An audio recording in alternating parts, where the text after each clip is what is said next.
ദേ വഴിവക്കിലും road സൈഡിലും ഇത്തരം വർണ്ണശബളമായ കോഴിക്കുഞ്ഞുങ്ങളെ കാണാത്തവർ ആരും തന്നെ ഉണ്ടാവില്ല. എന്നാൽ ഇതിനു പിന്നിലെ ചില കാര്യങ്ങൾ പലർക്കും അറിവുണ്ടാവില്ല. അതായത് ഇതിൽ 98% പൂവൻ കോഴിക്കുഞ്ഞുങ്ങൾ ആണെന്ന് എത്ര പേർക്കറിയാം? അറിയാമെങ്കിൽ തന്നെ അതിനുള്ള കാരണം എത്ര പേർക്കറിയാം?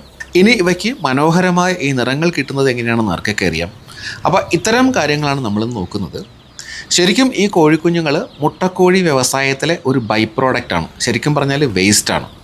മുട്ടക്കോഴികൾക്ക് വേണ്ടി കുഞ്ഞുങ്ങളെ വിരിയിക്കുമ്പോൾ വിരിഞ്ഞ ഉടനെ തന്നെ അവയുടെ ലിംഗനിർണ്ണയം നടത്തുന്നു.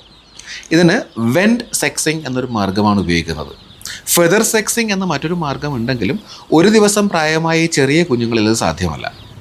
ഇവിടെ ചെയ്യുന്നത് കോഴിക്കുഞ്ഞുങ്ങളെ ഒരു പ്രത്യേക പൊസിഷനിൽ ഇങ്ങനെ പിടിച്ചതിന് ശേഷം അവയുടെ മലദ്വാരത്തിന് മുകളിലും താഴെയുമായി ഇങ്ങനെ വിരലുകൾ വെക്കുന്നു. അതിനുശേഷം താഴത്തെ വിരൽ ഒന്ന് അമർത്തുമ്പോൾ പുറത്തേക്ക് തള്ളി വരുന്ന ഭാഗം ഇങ്ങനെ കൂർത്തിരിക്കുകയാണെങ്കിൽ അതൊരു പൂവൻ കോഴിക്കുഞ്ഞായിരിക്കും. എന്നാൽ ഇങ്ങനെ അമർത്തുമ്പോൾ പുറത്തേക്ക് തള്ളി വരുന്നത് ഇങ്ങനെ നീളത്തിൽ വിടവുള്ള ഒരു ഭാഗമാണെങ്കിൽ അത് പിടക്കോഴിക്കുഞ്ഞുമായിരിക്കും. ഇവയെ ഇങ്ങനെ തരംതിരിച്ചതിന് ശേഷം 10 പിടക്കോഴികൾക്ക് ഒരു പൂവൻ എന്ന അനുപാതത്തിൽ നിലനിർത്തുന്നു. ബാക്കിയുള്ളവയെ പുറത്തേക്ക് കളയുക ചെയ്യുന്നു.